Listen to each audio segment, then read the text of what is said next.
bets. We'll just do it live. Before we start, Yep. we do need to confirm. Landon, can you or can you not confirm that your salary may have been disclosed in the most recent lawsuit? Oh, I was going to bring that up. What are you doing? I was going to do that as the cold opener. I was going to do that.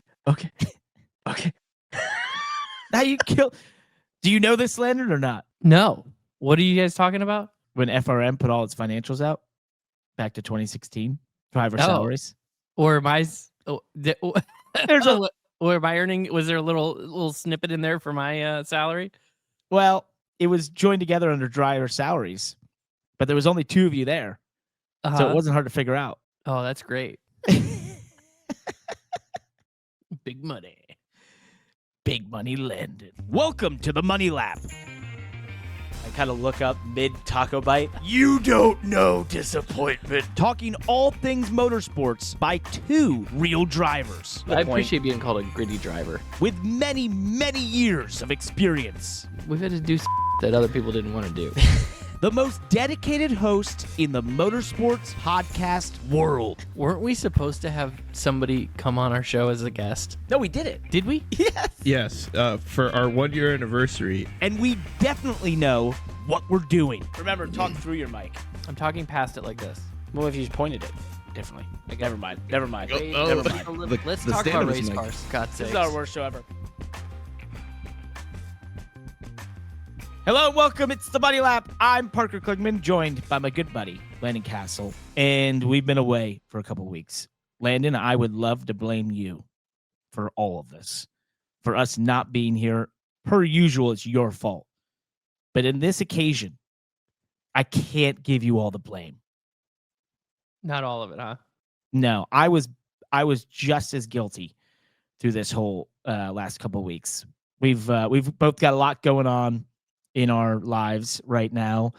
I in a definitely new phase of my life for sure. Which we're not going to get into now, but nonetheless, it has been a very busy time, and we did make some promises about doing episodes through these last couple of weeks, and then we just didn't do episodes. So we're in big trouble. But for everyone listening, watching on YouTube, we are here. We committed to doing this today. We are doing it. It is December 2nd. It's about almost 5 o'clock on December 2nd. And yes, there are some big topics out there. One specifically that's pretty large. It is the trial between 2311 and Front Row Motorsports versus NASCAR that went to trial yesterday on December 1st. And there's been some spicy stuff that has come out of this. There's been a lot of information, financials that have come out in the last few weeks through the disclosures. A lot of which, if you are a keen listener or viewer of this show, you would have heard a lot of these numbers already because, Landon, I like to pride us on being insiders a little bit. Would you say we're only slightly inside sometimes? Are we? Not even that. We just knew enough to be dangerous and to put the numbers together for you. So if you had listened, a lot of those numbers were not new to you. They weren't new. Just want to point like out. you said, we're insiders. Yeah. So we had a lot of this. The one big number that no one really caught on to was that we learned exactly what Landon Castle made driving for Front Row Motorsports. I'm just kidding. It wasn't exact. You had to do a bit of math and take some liberties there. But Landon, I'm looking for a loan. Can I have one? Another one? Okay, fine. Yeah, another one. How you been, bud? What you done the last couple weeks? It's been all right. You know, Thanksgiving was nice. We got a foot of snow here in Iowa. Oh my over goodness. Thanksgiving, which is kind of wild.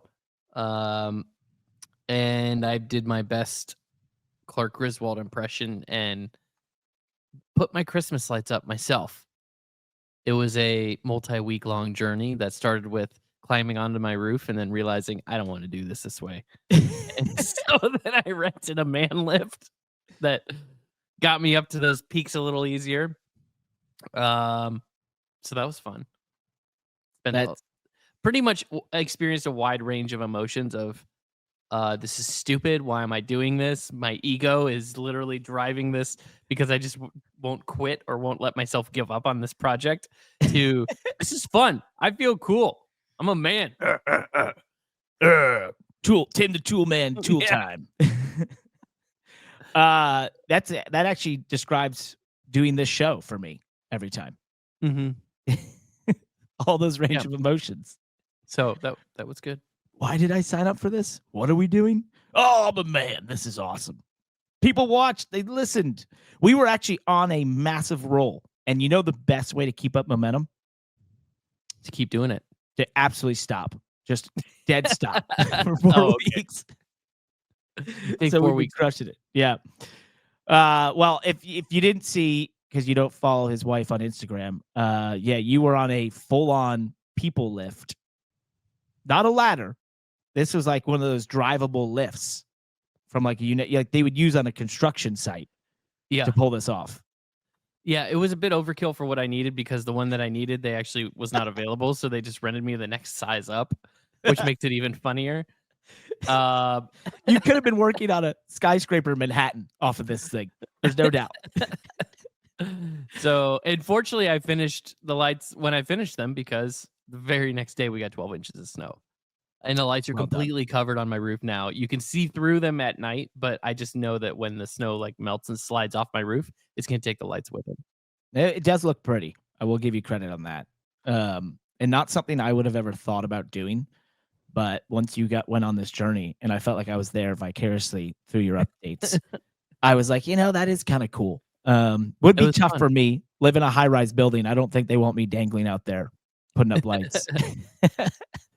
Yeah. I need an even bigger people mover than yours. So, but yeah, that was fun. I had a good Thanksgiving. All that's been nice. A little bit of travel here and there. So it is. It's been a time. I guess I haven't been on here. We haven't done this since I did the Gran Turismo World Series commentary, which was a very cool event. Absolutely massive, huge crowd in person. It was very cool to be a part of and to see that side of the motorsports world. Very European, very much Japanese in some respects. So it was, totally different flair than what I'm used to, but it was a lot of fun. So it was super cool. And I got so many people watch that thing because I had so many tweets and people reaching out and such, being like, "What are you doing here? What? You're on the Gran Turismo commentary? What is this?" So that was really interesting. So many people. Yeah. A lot of people were telling me. A ton of people were out there saying it was the best commentary. The best commentary ever here. All right. We've been holding off long enough. We should get into it. It is day 2 of the NASCAR trial.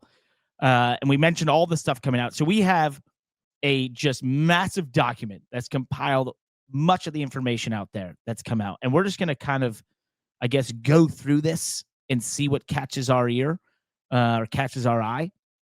For you listening, it would just catch your ear. I don't know how it would catch your eye. That'd be tough. And just sort of go through it. So it started yesterday with the jury selection, which had some funny anecdotes in itself. There was 9 jurors selected. There was one juror who was denied for being a Hendrick Motorsports fan. Love to see that. Knew his out real well. One guy said for Hendrick Auto Group, right? Yeah, it works for Hendrick Automotive Group. One guy said NASCAR killed NASCAR. And Judge Bell couldn't cut him off fast enough, and he was asked to leave. He also pointed at MJ on the way out, which is pretty funny. One that caught my eye was this juror who said, when asked what his hobbies were, he said heavy drinking. He actually got selected. And you know what? In the racing world, he'd fit right in. So good for him. Also, Denny and Curtis Polk, who's one of the 3 owners of 2311, and sort of MJ's right-hand man, were barred from the courtroom during others' testimony when they fought for that. So MJ, Michael Jordan, is the official 2311 rep through all of this. There was some long opening arguments.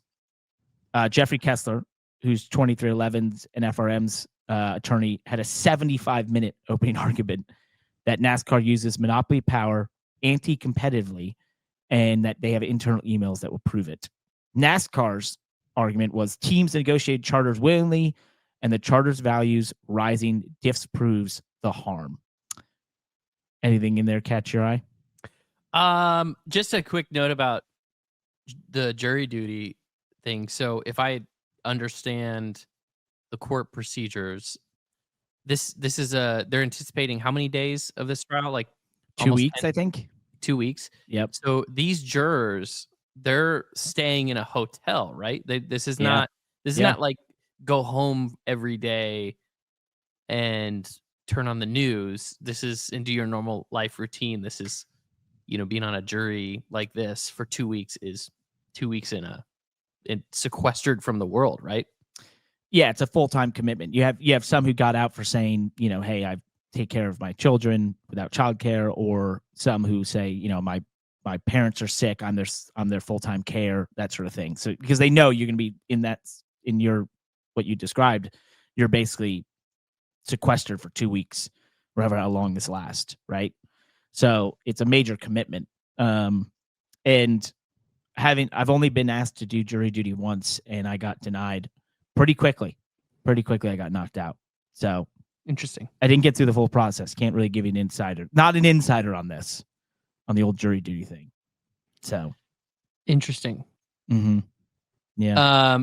And then, so what are your thoughts on kind of the opening arguments here? Well, Anything there? I think it just sort of solidified what we already knew, right? They were going, I guess in some respects, because they narrowly focused the market on premier stock car racing, it has already basically been deemed that NASCAR is a monopoly on that, which you'd have to, I guess, agree with. It's the only premier stock car racing series there is. And therefore, the idea is that they use that.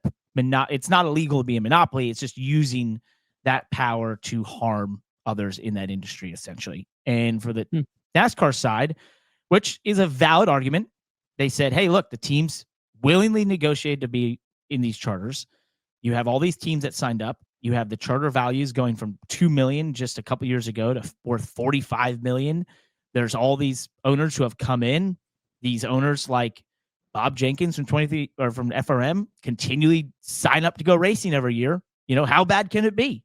So you see both sides. And I think when we started discussing this, back beginning of this year, you had a great comment, which was, as this goes along and as information came out, you're going to find choosing sides just naturally, right? Well, that's a good argument. Well, that's a good argument. Well, that's a good argument. And it's going to go back and forth. And I think we finally got the sort of solidified, hey, this is the case from each side's, point of view. And I think both have merit. For the, what led to after that was testimony, which was Hamlin. Denny Hamlin did 2 days of testimony. And a lot of what that centered around was simply the cost of what it takes to go racing versus what the teams get, how much they've invested. He talked about, he got very emotional talking about him becoming a race car driver and how much his family had to sacrifice and financially put on the line to make it, right? And there was even a claim that obviously NASCAR competes for teams for sponsorship, which has been a discussion. I think Brad Keselowski brought that up, 15 years ago, 12 years ago. He talked about NASCAR was the only sport where you had 3 entities all fighting for the same dollars, whether it's the tracks, the teams, or NASCAR, right? And and if you want to add a 4th entity, the drivers. So they're all trying. And if you want to add a 5th entity, it's the media partners. So it's a lot of people pulling at the same pool of potential sponsorship. And then from Front Row Motorsports side, Bob Jenkins, with all the financials that came out, was pretty clear he's lost over $100 million racing in NASCAR. In the last 10 years, he's lost $60 million, average $6 million a year. And that their cost in the next gen era has not gone down. If anything, they were showing that it had gone up in their cost to run a car per season. By the way, Landon, they're not necessarily staying in hotels, the jury. They could be driving in on a daily basis. That's a non-standard practice. What determines whether or not they are sequestered, I guess? I believe it's part of a judge can order it, or if a juror is like a significant distance away, they may be able to be sequestered. But to have the whole jury sequestered, typically, from what I've read, it's a judge order. Interesting. Just to prevent tampering with them. Did Parker, did anything from Denny's testimony kind of stand out to you other on those notes? Like what are you kind of highlighting there? I think he had some pretty spicy comments. He got called out. Well, and the judge kind of started out the case before the opening statements, and felt like he had to clarify once again because of how spicy the case had been up to this point. He kind of had to preempt the emotional appeal, I guess. Yep. He did. And, I think some of the comments just really came down to when he was pressed. Denny, was pressed on the idea that he had spoke positively of the next gen car or positive of NASCAR talking points. And he basically said, that's my job. If I don't speak positively about NASCAR, they can hurt me hurt my racing or whatever, and not hurt him. I understand what he was saying there. And again, we none of us were in the room, right? We're reporting on this based on the reports from people that were in the room, right? So we haven't even heard a recording or read a transcript necessarily. But I get what Denny was saying with that. I didn't feel like that was a great response though. Okay. I don't like when he was saying, "Oh, if you speak badly about NASCAR, you'll get a call." That sounds like conspiracy. Well, wasn't he once fined for speaking badly? I mean, I guess yes, but why wouldn't he have said that specifically? Unless he did. Yeah. But that's not how it was reported. Like the way it was being reported on Twitter or on X was almost like his response was conspiratorial. Hey, you got to speak into your mic. Which to me, a jury not knowing much about NASCAR, right, and not being on NASCAR Twitter would be like, oh, well, you just made that up, right? That didn't sound very believable to me. Yeah. I do like his response to that by saying like, well, I don't want to talk bad about NASCAR. Nobody wants to talk bad about NASCAR. We want NASCAR to succeed. I'm hopeful that the next gen, saves my team money and is levels the playing field. I've always been hopeful for that, but it's not happening. Right? Yep. Here are the facts. Here's my financial statements for 2311. I like that type of response. Right? If I was sitting on the jury listening to that, not knowing anything about NASCAR, I feel like I would be like, okay, that guy, I believe that guy. That sounds genuine. Yeah. Right. Like, of course, I'm going to speak good about NASCAR in the public. I want to speak good about NASCAR in the public. We want this to work. It's my livelihood, but it ain't working. Right. And that's why we're here today. I think that's where he got to in a lot of it. His sake, I hope that's where he got to. Right. Yeah, I kind of read into it that way, but you saw it differently. So I see that, and I get what you're saying where it wasn't maybe articulated the correct way. We did find out he makes roughly $14 million a year from Joe Gibbs Racing, for sure, making him the highest paid driver right now. Ooh. How does he live on that? Ooh, that's it's not bad. Yeah, be tough. In this economy? Is his pay relevant to this case? Hardly at all. Is there any relevancy to his pay in this case? I think to show how successful he's been in NASCAR, personally, would be the case there to be made. If you're NASCAR. Yeah, I think so. To just highlight that. Yeah, I think it was a point to be, hey, it's not like he's racing for $2 a pack of gum. Right? Like, he is a highly paid athlete. I saw a thing today that would put him, I guess, if you believe the numbers you see out there, it would put him 6th in F1 drivers right now. Mm-hmm. And you think about how big F1 is at the moment, how much sponsorship they have and such. Now he does a lot more races than them, but I would say, that's the point the reason to point that out. 23-11 and FRM are seeking $205 million in damages, which they're calling a 900% ROI on their investment in NASCAR, at least for Denny Hamlin. His response to that was a little tough. He basically said, didn't have a great response and said, I'll leave it to the financial expert witnesses to say why we want that. So, yeah, Real quick. I don't think it's a good argument for NASCAR to just be like, well, look how much money you made. I don't think that's. I wanted to point out real quick that the $14 million per year would not even put him in the top 100 paid athletes in the world. So, not even by half. So racing just isn't What a that bum. lucrative if he's sixth in What a F1, but not bum. in the top 100. Daniel Jones is the 100th highest paid athlete. That guy's a bum. He ruined Quarterback the for the Giants. Vikings, according to this list. Oh, $37.5 million. How does he live on that? I just don't get it. That's 36 base salary, 1.5 endorsements. I got rookie numbers. Got to bump up those endorsements. Those numbers are nuts. We did learn 23XI's profit margin has been 2.26%, which is a profit, but Denny made it pretty clear they're one sponsor going away from being basically out of business. He made it clear that signing this latest charter agreement would have been a death sentence for the team. Within 10 years, they'd be out of business. He said, their total revenue we learned was about $40 million a year for their cars, which I don't think that's not crazy. Pretty much lines up with the cost to run a car at around $20 million. And the Airspeed HQ, the race headquarters they built, was about $35 million. Hamlin owes Michael Jordan money on that. He owes him a lot of he's in debt to MJ across a couple portions of this, apparently. that I didn't find relevant. No? No, Doesn't matter. what they Cost- do, Yeah, your business. what they do to run their business, and how they.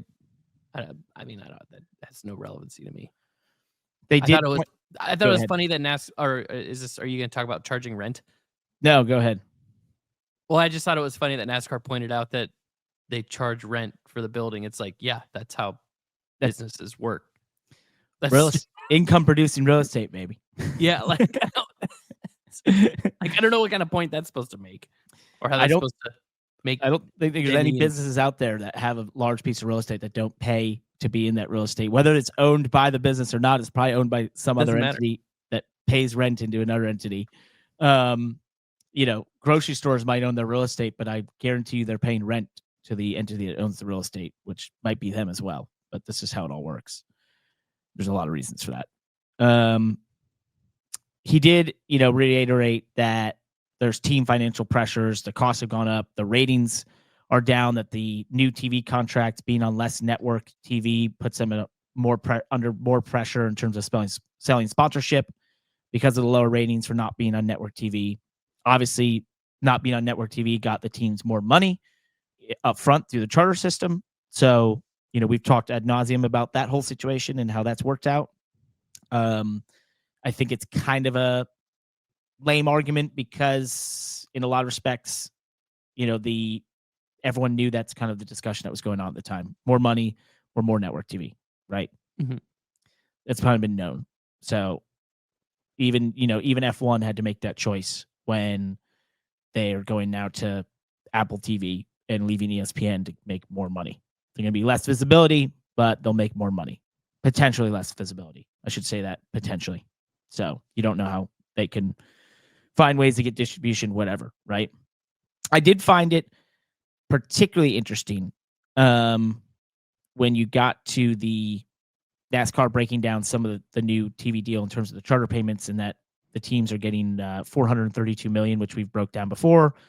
It's about $12 million average per charter. We've already said that before, but NASCAR said it's about $92 million more than 2024, while the tracks and NASCAR got less money in 2024, but teams asked for $20 million per car in overall payouts.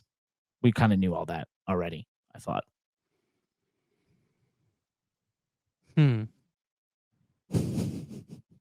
Keep going. I have thoughts here, but keep going. Okay.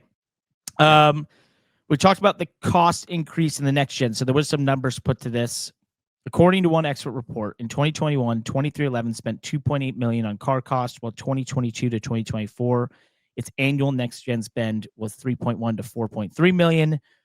Front Row Motorsports spending on car costs increased from $2.9 million per car in 2021 to $7.1 million in 2024. The only thing I didn't know in those numbers was, now I think 2311's obviously had a JGR Alliance, which I believe they put at $7.5 million per year in cost for that. But for FRM, what's interesting about that is obviously for some of the smaller teams, going to the next gen was sort of a force for them to spend more money, because they kind of, those smaller teams might have run parts longer, bought used parts, done, maybe not bought all the tires every weekend, those sorts of things. Maybe they ran less cars than a bigger team would in the old format, where you could basically build a new car every weekend, right? We know by the end of the Gen 6 car, you had, especially through the era of the SKU and all that, you had teams that were running cars one or two races at max, throwing them out or rebuilding them entirely, right? Because you were making them break and transform to be able to have the highest performance. So I actually think in some respects, this might be a contrarian thought. When I saw that about FRM, I was kind of like, well, you were kind of forced to come up to par a little bit. And that might be a weird way to look at it. But when I saw those numbers, I just thought, well, yeah, you were probably one of the bottom 10% teams in terms of spend before. And I don't know the exact finishing orders, numbers, those sorts of things. But just from the outside looking in, yeah, they haven't won the Daytona 500 like they did in the Gen 6. But in some respects, I feel like they became a little bit more competitive. And we talked about that. And that was noted in the next gen, because they were forced to kind of come up to par with some of the other teams, which was a actual good thing of the next gen. Yes, it cost them more money, but they couldn't run if they didn't do it, right? Yeah, I mean, the hard cost of components with the next gen are higher than the hard cost of components in the Gen 6. But they made up for it, like the big teams, right? They made up for it with the Gen 6 because, like you said, they built more cars, they had more manufacturing. They still spent that money anyways. Yeah. Right? So you could say that it sort of, the next gen might have raised the floor to get in Race Cup competitively, or even like moderately competitively. But I don't know if it pushed the ceiling higher, the cost to race. Yeah. Up. I don't know if the next gen is to blame for that. I am not typically on the side of the teams when it comes to arguments about the costs of racing. I mean, I've been pretty consistent, I think, and clear on that on this show. And that's where, and that might be my general position, even in this lawsuit, about teams, arguing that they need more money from NASCAR to help cover their costs. Like, I just don't buy into that. I believe that the way this is a competitive sport, that they will always spend the amount of money that they receive, period. So today they get 12 million. 10 years ago, they got 7 million. The 10 years before that, they got 3 million. That's just, they're going to spend it all. They're going to spend the money that they get and the money that they don't get. They're going to raise investors to go help them buy whatever gadgets and machines or technologies or contracts with technical alliances. They highlighted how much they spend with JGR for their technical alliance. They're just always going to spend every dollar that they get. It's not, I don't know I'm not smart enough and didn't go to enough business school to find the words to say that there's something about this type of competitive business that is not meant to make money. Yeah. Well, it's not a money-making business. I just don't see where there's a version of this that's a money-making business. My simple brain only says a race team could only be profitable if like all of the team owners agree to stop spending money. Right? Yeah. And so I just find it really interesting when how like we blame NASCAR on the teams spending money. Like and again, I want to be a little bit nuanced with that because like, yes, NASCAR might have imposed these new cars or imposed this new rule or but like broadly speaking, the teams in theory, let's just pretend for a minute. The teams have a very strong alliance in the RTA. Could the teams not all get in a room together without NASCAR? Nobody from NASCAR has to be in this room. Could the teams not all get in a room together and say, hey guys, let's just spend like $10 million next year each? Be a hell of a social contract. Like, could that happen? And then let's race each other fair and square and open our books to each other and just make our own agreement that we are not going to spend more than $10 million per car each. Now, great sacrifices would have to be made.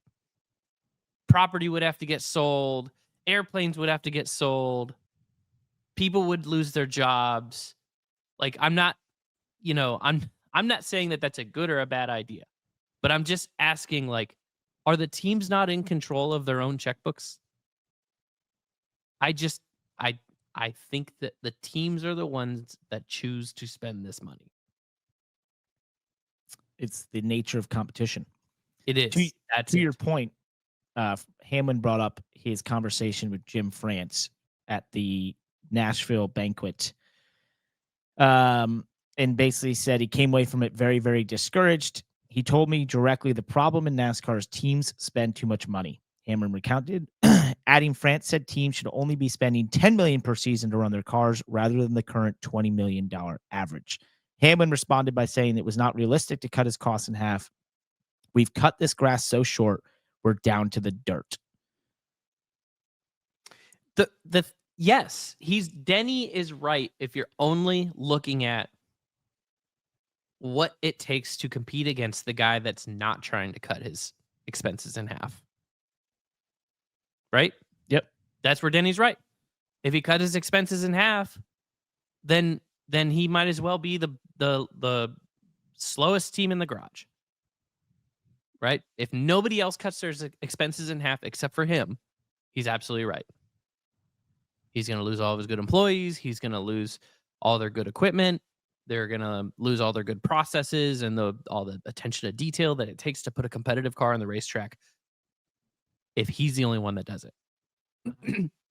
If they all do it, if they all cut their expenses, shake hands, open their books to each other, and do it, what happens?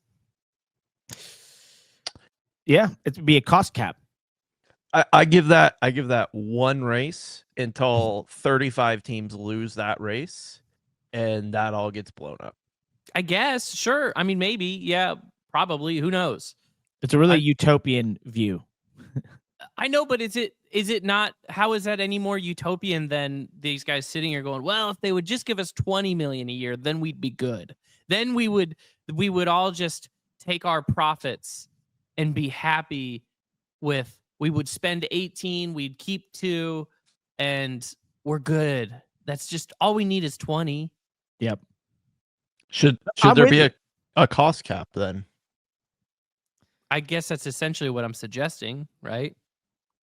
I think there should have been. I think there should have been for years now, right? I think F1 has proved a cost cap can work and the teams can make money and rise in value in a way that we've never seen in motorsports. To the point, to the tune of Mercedes F1 being worth what, $6 billion, something like that, and Toto Wolff sold his piece, like 400 million of his piece, valued at 3.3 billion or something, or 2.3 billion. They've proven that can work, and it can work in racing. I know some of the arguments as why it didn't happen in NASCAR was it's also immensely expensive to have the, independent, what's the word I'm looking for? Auditors. Yeah, auditors. Thank you. Independent auditors who, verify that everything's being done correctly. But to your point, like that's that's the only way. If you're NASCAR, you could give them the money to then say they're not just going to come back asking for more. If you give a mouse a cookie, right, then it wants more. Like, it's just that old, He's a gonna dog will he's keep gonna ask eating. for a glass of milk. Yeah, exactly. You found the story I was looking for. Thank you. Yeah. Well, but that literally is the story. And I don't know. I Talking to the maybe mic. Let's I start need to there. have maybe I need to have the guts to like have this conversation with someone as passionate and educated on the other side of this as Denny, or a team owner, or a team. I haven't had a fresh conversation with someone like that in a while. So I'm not. I'm still, through all of this, I'm not sold on this idea um, that more money to the teams is the solve of their problems. Now, that doesn't mean that there isn't another structure for NASCAR that I would be interested in, right? Whether it was maybe the France family sold their pieces, their ownership, and it became some kind of league like the NFL, the team owners owned tracks. Like, those are all interesting ideas to me that could potentially lead to greatly profitable charters, franchises, right? That have large shares of this media, um, of the media rights. Those are all ideas I can get on board with, but just simply saying that, like, we didn't get a big enough percentage on that last deal, therefore we need 2 more million, 10 more million, 20 more million dollars per year, and then we'll be happy. That's not, I think that's fool's gold. It does seem to be, the thing that is interesting to me is that no matter what side you look at it, right? And we've gone down this path before of saying, at the end of the day, you have NASCAR, which is a business, and they have the right to run the business as they see fit. That is the basis of America. You have teams who are a business who provide a product to NASCAR, which is showing up with a legal race car and being a part of the show, right? And to your point, though, it's the teams are in a very competitive business and their product is very capital intensive, right? And it's I think I'm going with this is that NASCAR is in a position where, if teams keep showing up and keep trying and keep putting on a show and that sort of thing, that really that sort of proves, hey, we're doing the right thing. They're fine. They keep showing up. They keep racing. They keep doing this thing. And so, when they give them, more money for the new TV deal than before, in their point of view, it's, hey, there's even more. Now you're even worth more, right? Because we're all rising together.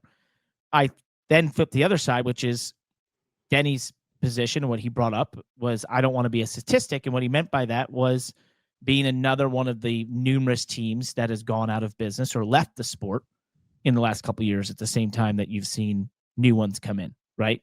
So you see both sides and you think, I don't know if I'm getting to a good point here, but you get to a, from the outside looking in, you get to a point of like, well, and I said this at the beginning, you can see both angles. And you can see for the teams that are sitting there going, well, yeah, we keep doing this, but it's not making any sense. And it's like, well, okay, then why do you keep showing up? Right? And if it doesn't make sense, why do you keep spending more? Why do you want to beat each other so much? Right? So are you suggesting that the teams chose to come to the racetrack?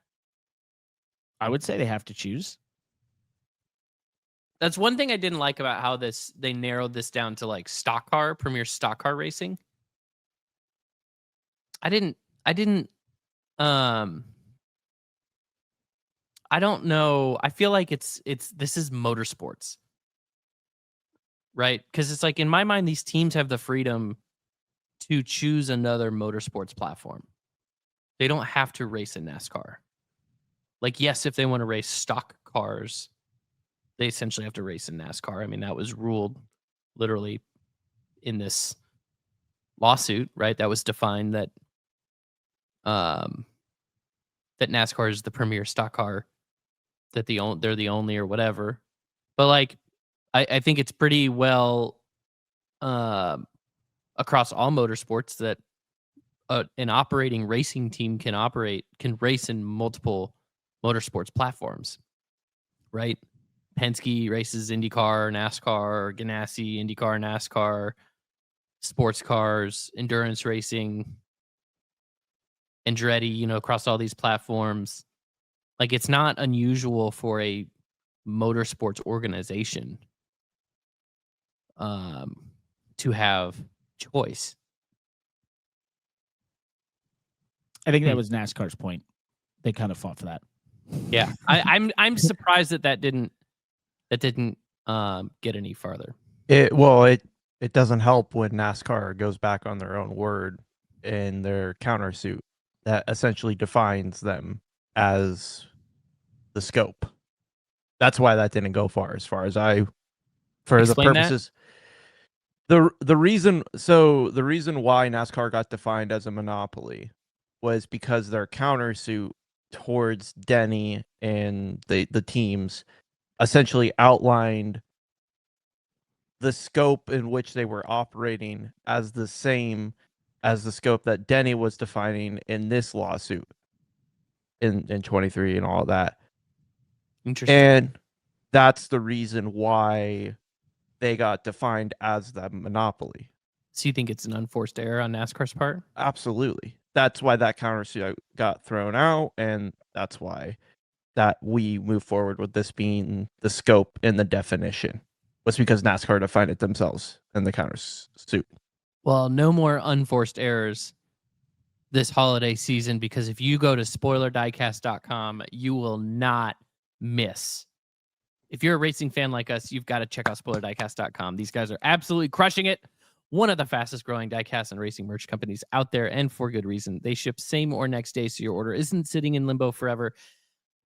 I would say getting up to the holidays here, if you put in an order on Christmas Eve, I can't guarantee that it's going to ship same or next day. So get your orders in now. They have over 2,400 products in stock. We counted that, I think, a couple weeks ago, last time we did this. Mostly NASCAR, a little bit like us, but they've got dirt, sprint cars, IndyCar, F1, a little bit of everything. Free shipping on orders over $100. Get a free NASCAR t-shirt of a random driver. Just comment preferred size in the order notes. Whether you're hunting down a rare piece or you just, need to do a little Christmas shopping. SpoilerDiecast.com. Use promo code MONEYLAP. Take advantage of that free shipping. Yes. Caught up with them last week and this week. They've had a record year as well. So we appreciate you all supporting Spoiler Diecast. They support us. They make this show happen where we can say a bunch of stuff and not make any point at all, as I just did 3 or 4 minutes ago. I regret it massively. It was like word vomit when I was replaying it in my head. But no, they're awesome, and they're continuing to crush it, and they've got a lot of growth ahead of them. So thank you to Spoiler Diecast. Go check them out for this Christmas season. Go get your diecast merch, all sorts of things. Who knows if maybe there's some 2311 merch on there, maybe NASCAR merch. Who knows if that stuff will still be around? I don't know. So let's talk about some revelations that came out through all this in the last couple of days, weeks, whatever. Some emails showed NASCAR obviously was trying to lock up some of the tracks to prevent a rival series. They were willing to sell the charters to other teams if the teams refused the deal. We did get the numbers of F1 compared to NASCAR, where the F1 team split the revenue 50-50 between F1 and the teams. In NASCAR, it's 30% for the teams. There was some internal dialogue that maybe said the teams could have a point on revenue splits. And obviously there was a lot of text and information that came out amongst some of the execs at NASCAR talking how they felt like SRX was a sort of a problem, that a breakaway series could have been a problem of the teams trying to do another series. There was some information that came out that they looked at that from the team's perspective, but they had no access to tracks because basically NASCAR owns all the tracks or controls all the tracks, or most of the tracks. So, that's definitely one way the teams looked at when you talk about, hey, they could go race and do this a different way. They don't have to show up to race here if they wanted to race stock cars or whatever, or do it at these types of tracks. Obviously, they're not able to do that. I do find that argument odd because, if I walked up to Roger Penske and said, hey, I want to race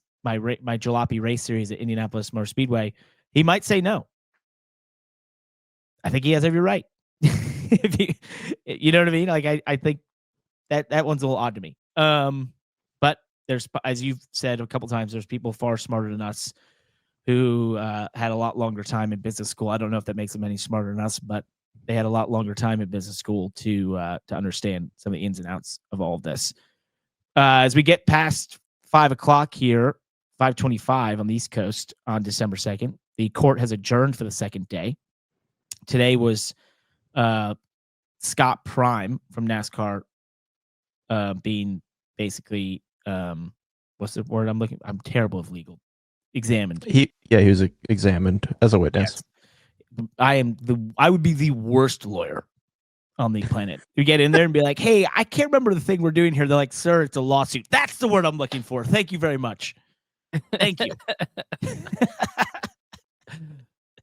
So your honor. Yes, your honor. Yeah, your honor. Your honor. What's the thing from Succession when Greg is being is at the Congress congressional hearing? Yeah. Oh, what does he say? Oh, we need to find it. What is I am as I will as I am be. Yeah. Like, sir, what did are he you keep okay? saying to the judge? I'm here because I am, and I am here because I'm here. Amazing. Well, what else sticks out to you? Congressman Gil Eves, how much do you get paid? Objection. Objection. You can't object. This isn't a court hearing. I just recently watched that back the last couple of weeks. That show is so good. So good. But he has, though, Greg has this thing where he says, If it is to be said, so it is. I think is what he said. So it be, so it is. So it is. And they're like, that's your name? If it is to be said, so it is. So good. Go watch Succession. Yeah, Great if you show. haven't watched it, please watch it. It is Phenomenal. so good. So good. All right, what else do we want to dive into? What are we missing? What's your guys' Denny had thoughts? a couple good zingers. Oh yeah. What's that? Denny had a couple good zingers. Read them out.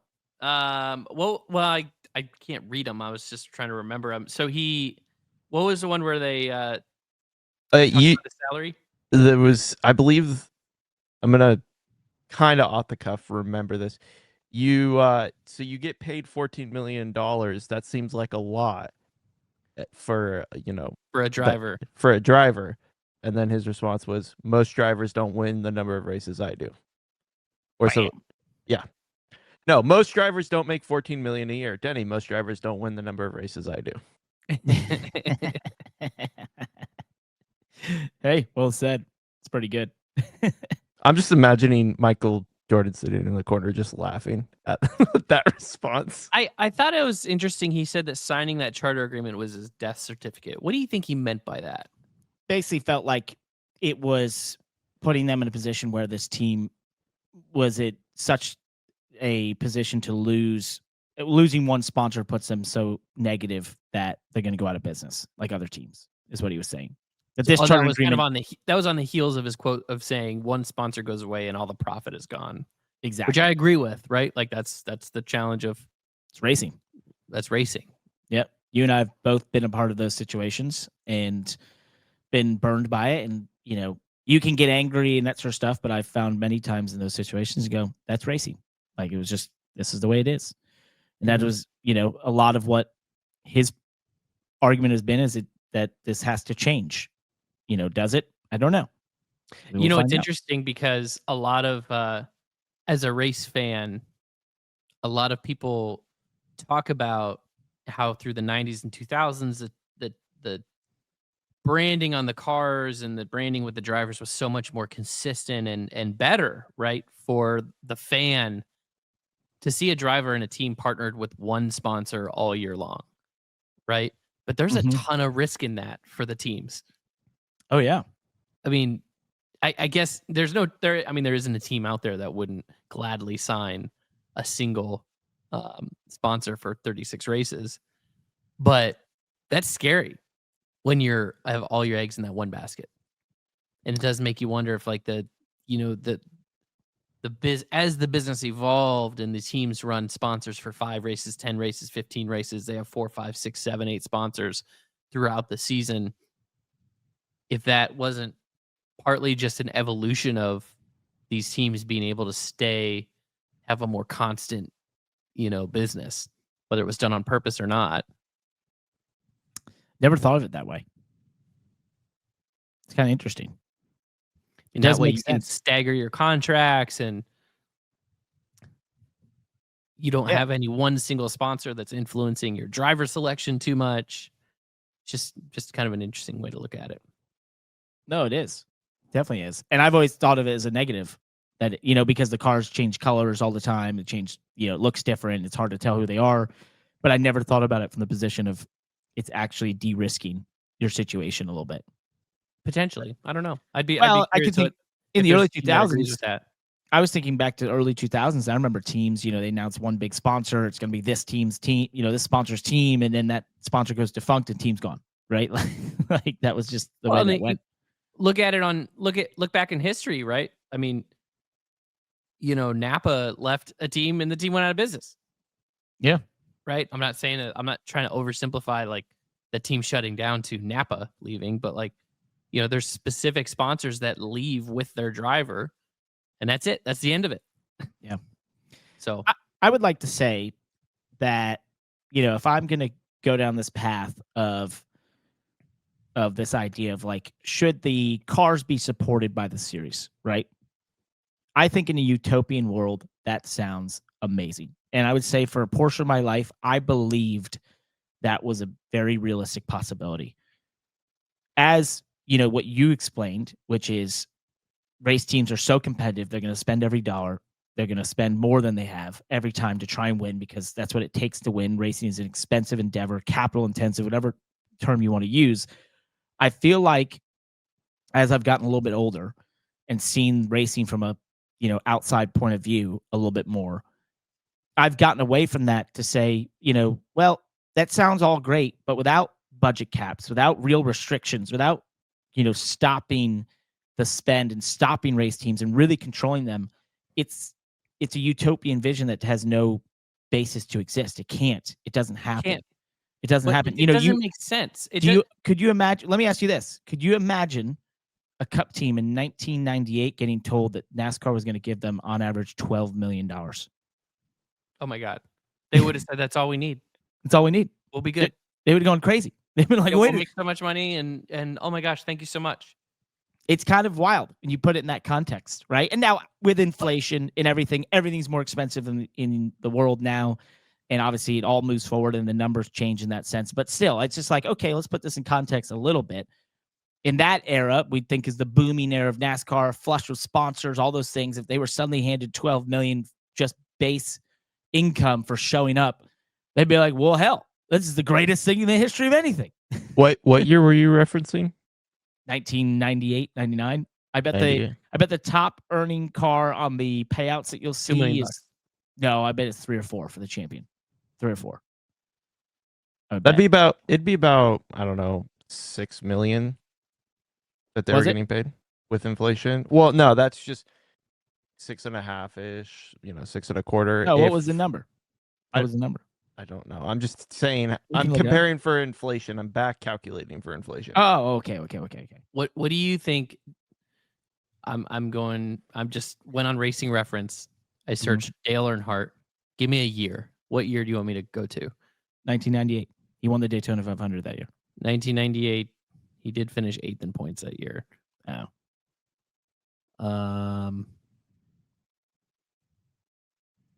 He won $1 million at Daytona.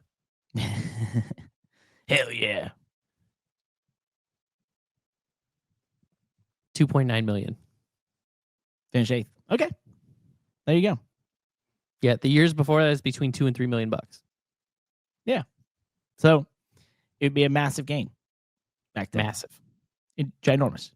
So I want to zoom in for a second on what you said, and we can stop and move on if this sounds too similar to what I was to my rant earlier. But like when you said it's utopian, when you said that, because you said something that people have said that you've heard this in conversations, and I think people have said this publicly that well, NASCAR's prize money structure should cover the cost of racing, right?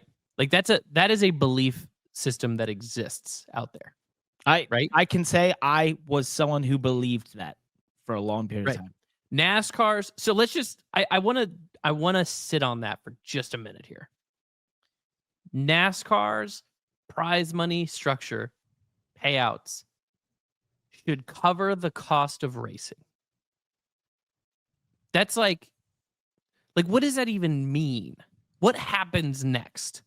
Right? That's like saying that, well, if I want to move my business to your town, your tax incentives should cover all of my operating costs.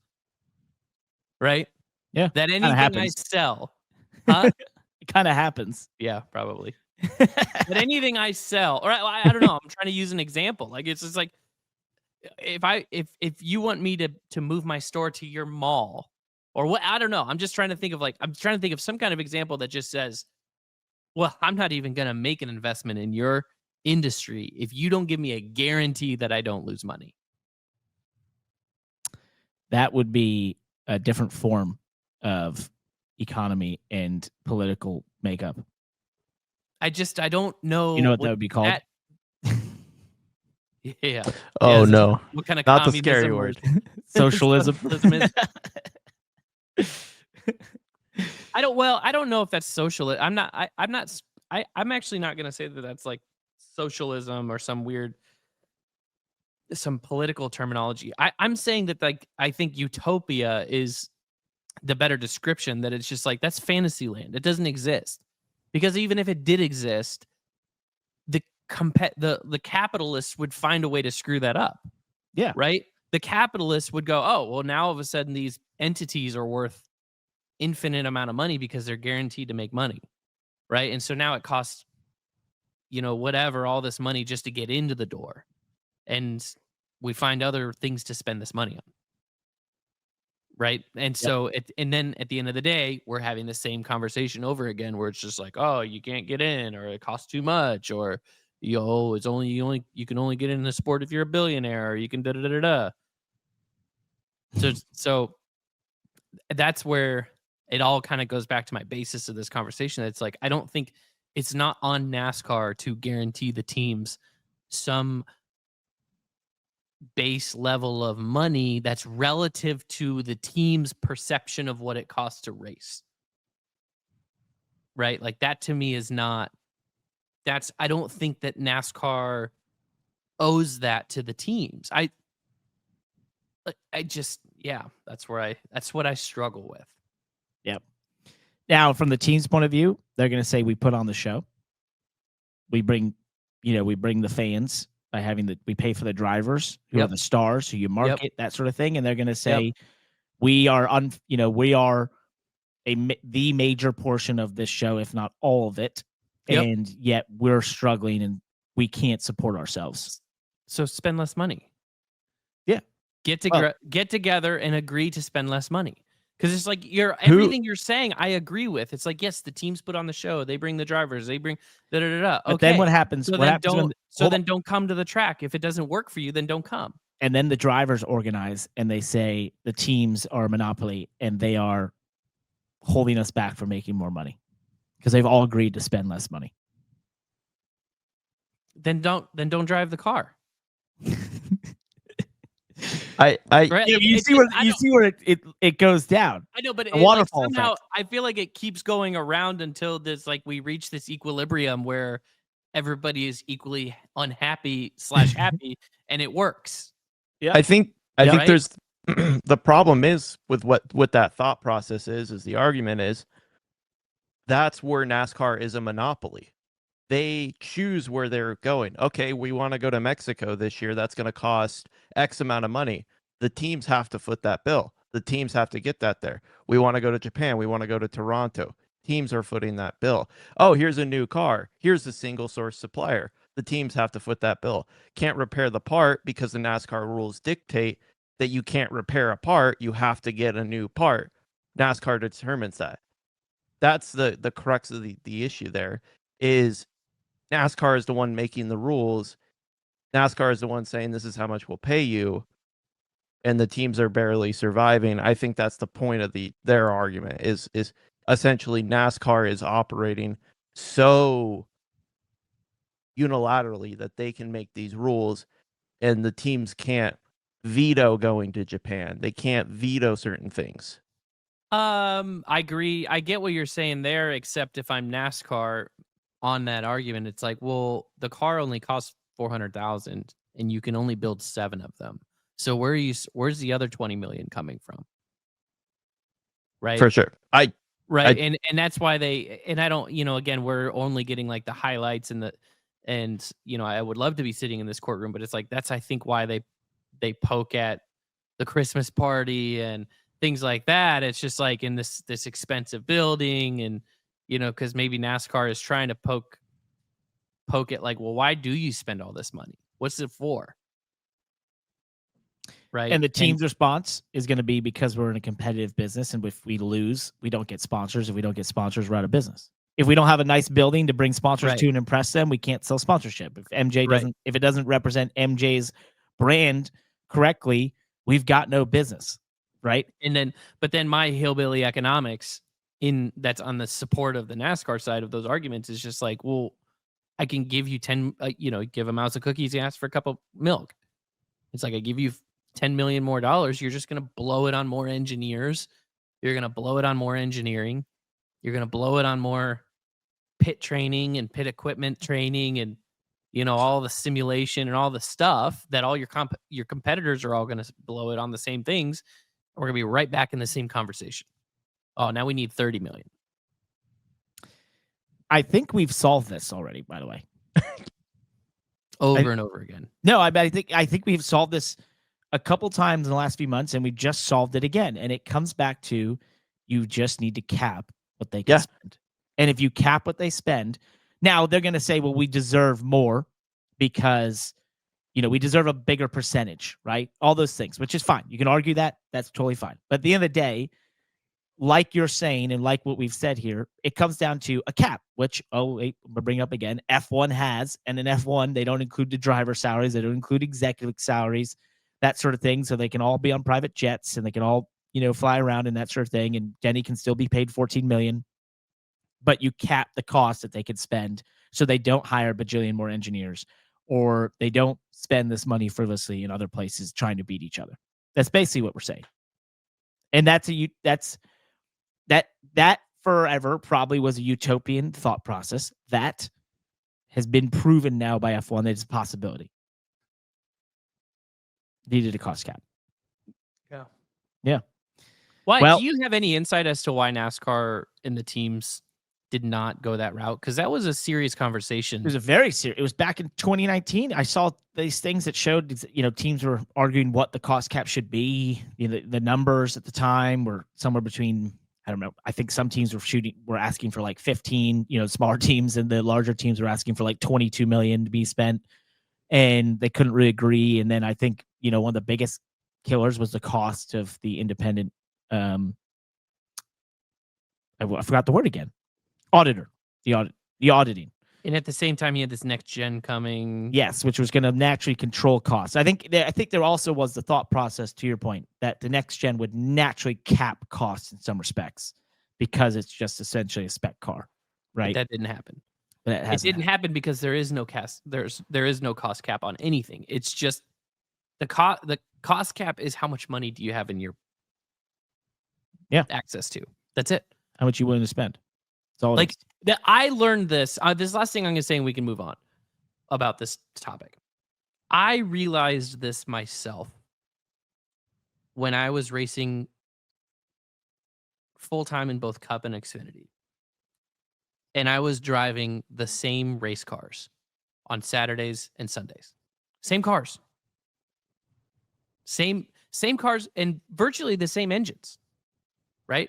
Yep. Everything was the same. The cars were the same, the tires were the same, the engines were the same, like the pit equipment, the haulers, everything was the same, and yet one team spent $12 million a year and the other team spent $4 million a year. Why is that? It's because one team had access to 12 million and the other team had access to 4 million. Period. Like I hate to be stupid and sound dumb and oversimplify, but that was literally the difference. Yeah. That was the difference between the team that spent 12 and the team that spent 4. The team that spent 4 wasn't the team that spent 12 wasn't like they just had that money and then they spent it all. Neither team made any more or less money than the other. Neither team was more or less profitable than the other. They had it, so they spent it. And that's what they had to do for that one team to run 30th every week and for the other team to run 15th every week in their respective series. And so it's just like I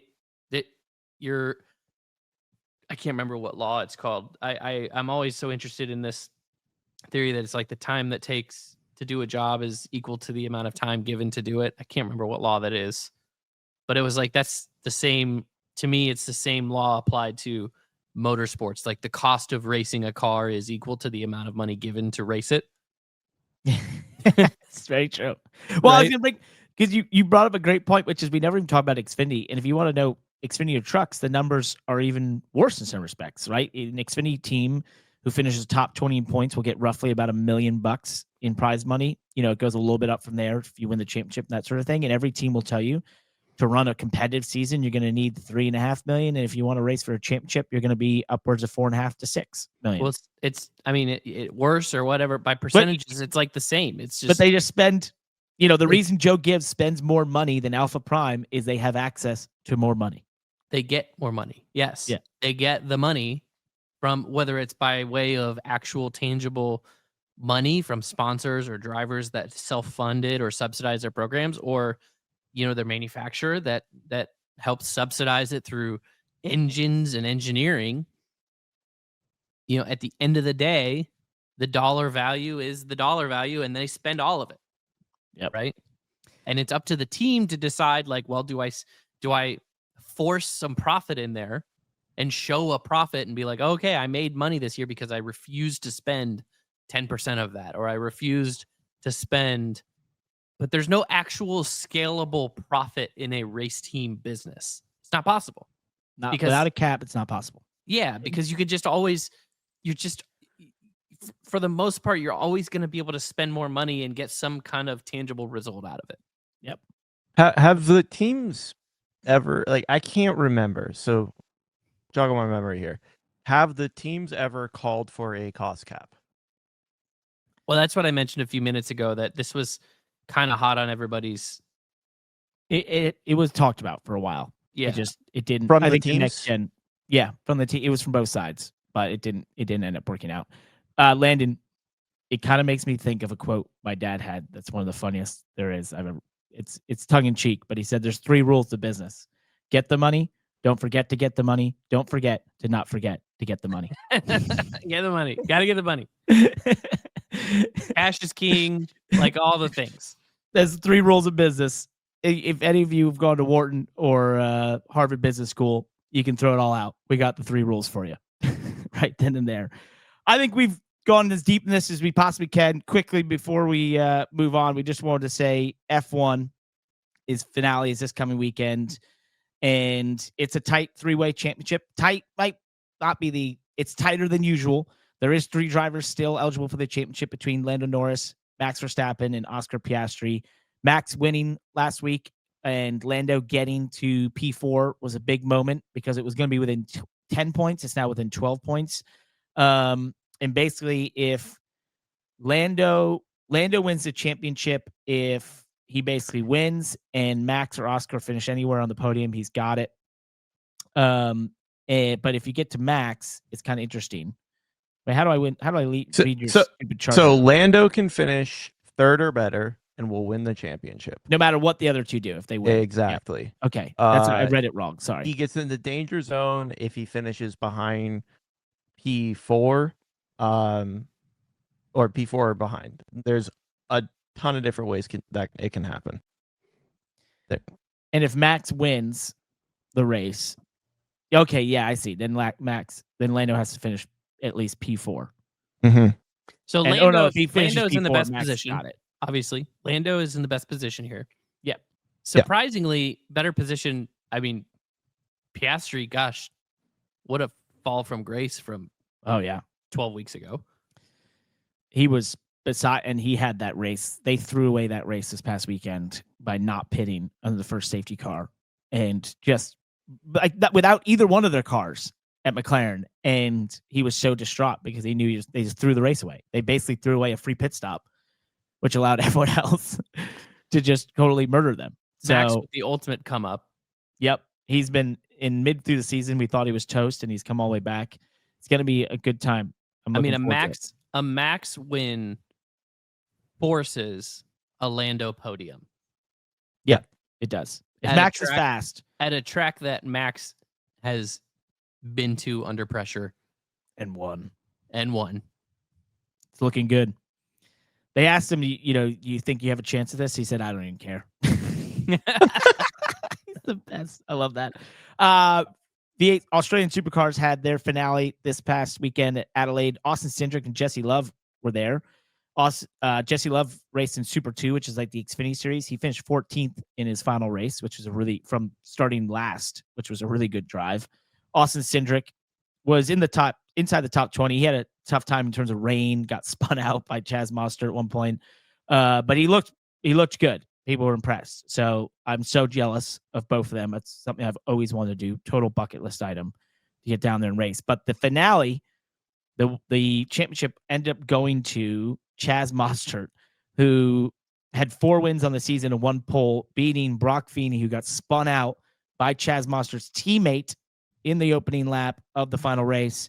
He had 14 wins and 19 poles, did not win the championship with their new sort of championship 4 style format they're calling the finals.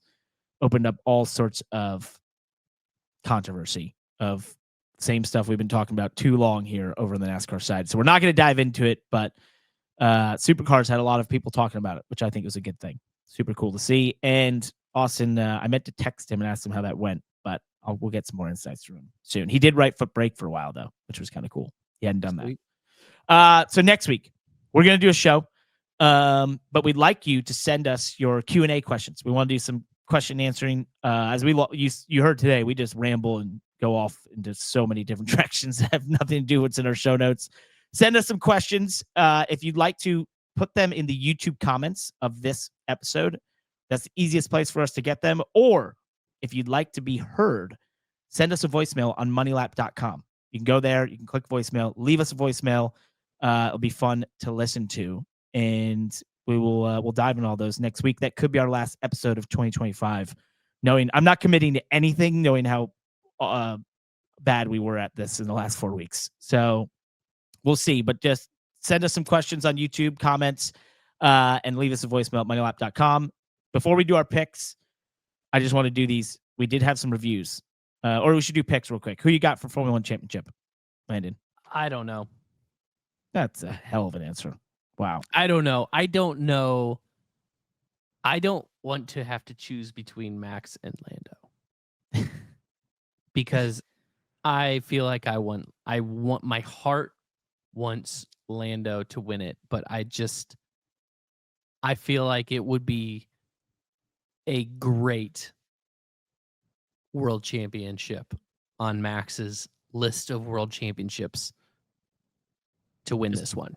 Be a big comeback. It would be a big comeback. It would be a big FU to Christian Horner, like to just the I feel like now I'm hyping myself up for Max.